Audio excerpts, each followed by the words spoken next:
Okay, so we are here with this topic, strength of acids and bases as per the Arrhenius concept. Okay, so देखिए क्या है Arrhenius concept के हिसाब से acid क्या है? Acid is a substance. Okay, let me recapitulate. Acid is a substance जिसको हम aqueous solution में डालेंगे तो वो वहां पे क्या प्रोड्यूस करता है? H पॉजिटिव आयन प्रोड्यूस करता है, ठीक है कि नहीं?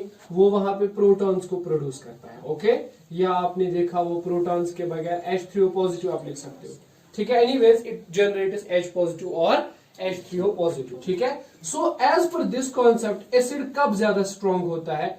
किसी भी एसिड की जो स्ट्रेंथ है, strength of acid is directly proportional to concentration of H positive ions, ठीक है. जितने ज्यादा H पॉजिटिव आयंस बनेंगे उतना ही एसिड स्ट्रॉन्ग होगा और जितने कम H पॉजिटिव बनेंगे उतना ही एसिड वीक हो जाएगा, ठीक है कि नहीं? ये सिंपल है, ठीक है. इस तरह से बेस क्या है? बेस एक ऐसी सबस्टेंस है जिसको वाटर में डालो तो वहां पे प्रोड्यूस करता है वो OH नेगेटिव आयंस, ठीक है कि नहीं? तो किसी भी बेस की जो स्ट्रेंथ होती है, strength of a base is directly proportional to concentration of OH negative ions, कि कितने OH नेगेटिव आयंस वहां पे प्रोड्यूस हो रहे हैं, ठीक है कि नहीं? If the number of OH negative ions produced is more, which means base is strong. Okay, say for example you have an acid like this way, this is Ha, this is an acid.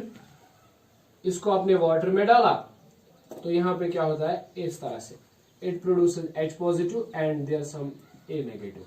Okay, H positive and A negative. Okay, we can write the acidic constant for this reaction Ka, that is concentration H positive, A negative divided by concentration H A. Okay, this is what we say water and it is okay, whatever it is, you know it, huh? Right, like this way, ठीक है. सो हम क्या कह सकते हैं? देखो, H positive तभी ज्यादा बनेगा जबकि A का वैल्यू ज्यादा होगा, H पॉजिटिव कम होगा जबकि A का वैल्यू क्या होगा? कम होगा, ठीक है. तो you can say that strength of acid is directly proportional to Ka value. Okay, जब एसिड का Ka वैल्यू ज्यादा होता है, एसिडिक कांस्टेंट वैल्यू ज्यादा होता है, डिसोसिएशन कांस्टेंट का वैल्यू ज्यादा होता है, आप बता सकते हो कि एसिड स्ट्रॉन्गर है, ठीक है कि नहीं? तो मतलब अगर मैं आपको दो एसिड दे दूं इस तरह से, एसिड नंबर 1 और आपको दे दूं दूसरा मैं एसिड नंबर 2, ठीक है कि नहीं? लेट अस सपोज इस एसिड की जो डिग्री ऑफ डिसोसिएशन है दैट इज अल्फा 1, तो इस एसिड की जो डिग्री ऑफ डिसोसिएशन है दैट इज अल्फा 2. ओके, इस एसिड का एसिडिक कांस्टेंट Ka1 है, इस एसिड का एसिडिक कांस्टेंट Ka2 है, ठीक है कि नहीं? Okay, writing the Ostwald's dilution law for both, what will happen? It will be alpha 1 equal to root of Ka1 by C. Am I right? ठीक है. और इसके लिए क्या आएगा? Alpha 2 is root of Ka2 by C. Okay, you can just divide them, right? So what will happen? If you are going to divide them, you will get alpha 1 by alpha 2 equal to, right, it will be root of Ka1 by Ka2. Okay, अब बताइए जरा alpha 1 क्या denote करता है? Degree of dissociation for first acid, ठीक है. मतलब अगर अल्फा 1 ज्यादा है तो इसका मतलब डिग्री ऑफ डिसोसिएशन ज्यादा है. इसका मतलब क्या है कि more and more H positives will be formed. Okay, so this alpha 1 denotes the strength of acid 1, okay, divided by this alpha 2 denotes the strength of acid 2, okay, that is equal to alpha 1 over alpha 2 is equal to root of Ka1 divided by root of Ka2. Okay, ठीक है. इसका मतलब क्या है? इसका मतलब ये है कि अगर आपको कंपेयर करना है कि दो एसिड्स में से, गिवन एसिड्स में से कौन सा एसिड स्ट्रॉन्ग है, ठीक है, तो आप कैसे करोगे? You will divide there degree of dissociation, आप उनकी डिग्री ऑफ डिसोसिएशन को डिवाइड करोगे, ठीक है, या फिर उनके एसिडिक कांस्टेंट्स का रूट लेके उन्हें डिवाइड करोगे, ठीक है कि नहीं? Okay, let us say we have an example like this CH3COH. Okay, this is CH3COH for example. This is acetic acid और इसके लिए जब हम Ka निकालते हैं that is 1.8 into 10 power minus 5. Okay, ठीक है, इसके लिए Ka का वैल्यू ये है. इस तरह से HCN है, HCN इसके लिए Ka का वैल्यू है 4.9 into 10 power minus 10. Okay, we have to say which one is stronger, right, which one is stronger, ठीक है. तो कैसे आप पता करोगे? जरा देखिए, आप पता लगा सकते हैं ऐसे, strength of CH3COH divided by, okay, strength of HCN। कैसे? शाबाश। इनका जो डिसोसिएशन कांस्टेंट है, take their root, okay, root of this 1.8 into 10 power minus 5 divide by 4.9 into 10 power minus 10। ठीक है, solve these factors, what you will get, you are going to get almost 192, you are going to get 190। इसका मतलब क्या है? Strength of, okay, we are going to get, it is like the strength of CH3COH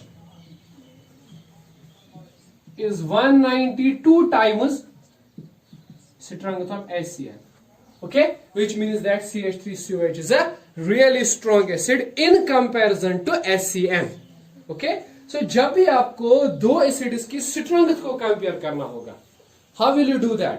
आप क्या करोगे? आप उनके acidic dissociation constants का रूट लेके उन्हें डिवाइड करोगे, ठीक है, तो आपको पता चलेगा विच वन इज स्ट्रॉन्गर। यही नहीं विच वन इज स्ट्रॉन्गर, ये भी पता चलेगा how much it is stronger, okay, how much it is stronger than other, right. Similarly we can extend this concept for the basis also, ठीक है। So for basis what can we write? Say for example you have a base like this way, BOH, it's a base and you are putting in it water, it produces some OH negative ions and then, okay, B positive, right? Say what is the basic constant Kb, that is B positive OH negative by BOH, okay, this is Kb, right? Similarly you can say that strength of base, किसी भी base की strength पता करनी हो, strength of base is directly proportional to its Kb value, right? अगर Kb value ज्यादा है तो इसका मतलब इसकी जो स्ट्रेंथ है वो ज्यादा है, ठीक है, right. If you have a base 1 and then base 2, दो बेसेस है आपके पास, एक के लिए डिग्री ऑफ डिसोसिएशन अल्फा 1 है, दूसरे के लिए अल्फा 2 है, एक के लिए डिसोसिएशन कांस्टेंट Kb1 है, दूसरे के लिए डिसोसिएशन कांस्टेंट Kb2 है। तो आप पता कर सकते हैं कैसे? देखिए स्ट्रेंथ ऑफ बेस, ओके, जरा बताओ, base 1 divided by strength of base 2, okay, that is equal to alpha 1 over alpha 2, that is equal to, okay, अगर आप इसके लिए लगाओगे ना, ठीक है, Ostwald's dilution law, Kb1 by C, इसके लिए लगाओगे ना, that is Kb2 by C, okay. तो you can write it like this way, root of Kb1 divide by Kb2। Similarly जैसे आपने बाकी चीजों के लिए लिखा, you can write it similarly for this, okay. So whenever you have to compare the strength of basis, what you are going to compare? The square root of their Kb values, okay, root of their Kb values, right.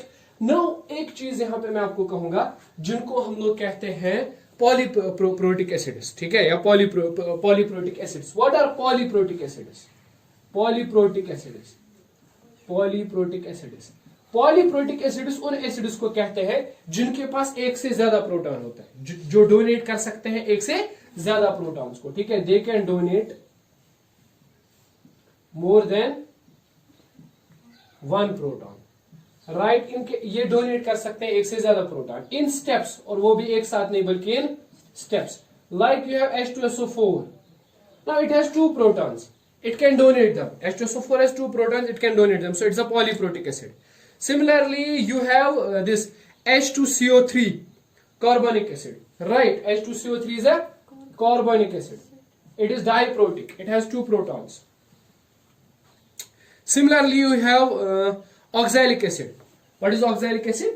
COOH, COOH, okay, double COH, that is oxalic acid. Similarly you have phosphoric acid, H3PO4, it's a triprotic acid, okay, या diprotic acid वहां बाद में देखेंगे, try है कि die है वो अलग बात है। जरूरी नहीं है ना जिसके पास 3 प्रोटॉन है वो तीनों देगा, ऐसा तो किसी जगह नहीं लिखा है, जरूरी नहीं है, ठीक है कि नहीं। हो सकता है किसी के पास 3 प्रोटॉन है लेकिन डोनेट करे 2 ही, ठीक है कि नहीं, तो उस केस में हम उसको क्या कहेंगे? डाइप्रोटिक। देखो ये जो आपको ये नहीं चेक करना है कि कितने प्रोटॉन्स है, ये चेक करना है कितने प्रोटॉन्स है जो वो डोनेट कर सकता है.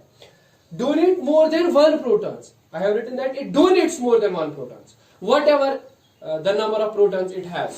ठीक है, जितने भी प्रोटॉन्स है उसमें से कितने डोनेट करेगा. ठीक है कि नहीं, है ना. Just say for example you have like this, late us से H2X is a diprotic acid. Say for example there is a acid diprotic acid H2X. It is some acid which is diprotic. Okay. Say when it dissociates, what happens? H2X plus water gives out to be H positive plus HX negative. ठीक है कि नहीं, हाँ. Say for example इस reaction के लिए आपने Ka1 निकाला and what it will be? It will be H positive. Okay. HX negative divided by H2X. Am I right? ठीक है. अच्छा, अब दूसरा स्टेप क्या है? HX negative. इसको वाटर में डालो तो यहां से ये एक और प्रोटॉन देगा. It will be H positive plus X dianegative. Okay. So इसके लिए आप एसिडिक कांस्टेंट का वैल्यू निकालो Ka2, that is H positive. Okay, X dianegative divided by HX negative. Okay, right. अगर मैं कहूं कि इन सिंगल स्टेप में अगर हम करते इसको, तो सिंगल स्टेप पे इस तरह से होता है. H2X डोनेट करता अपने दोनों प्रोटॉन्स को, है ना. What should be the value of K? You can write the K is H positive square X negative by H2X. Right. ये सिंगल स्टेप पे रिएक्शन होगी. ठीक है, और ये 2 स्टेप्स में रिएक्शन होगी. So what is the relationship between Ka and Ka1, Ka2? Okay, as per the stoichiometry of equilibrium constants, what will happen? We can say that Ka is equivalent to, okay, you can say Ka is equal to Ka1 into Ka2. Okay, I have already explained this thing in stoichiometry. Okay, अगर आपको ज्यादा confusion हो रहा है, you can just check. आप इन दोनों को multiply कीजिए, you are going to obtain this one. Okay, similarly for a polyprotic acid. अच्छा, एक चीज यहां पे मुझे बताओ कि Ka1 ज्यादा होगा कि Ka2 ज्यादा होगा. ये मसला है. Ka1 ज्यादा होगा कि Ka2 ज्यादा होगा, राइट. बताइए, इस स्टेप के लिए एसिडिक कांस्टेंट ज्यादा होगा कि इस स्टेप के लिए एसिडिक कांस्टेंट ज्यादा होगा? शाबाश. कैन यू गेस किस स्टेप के लिए ज्यादा होगा?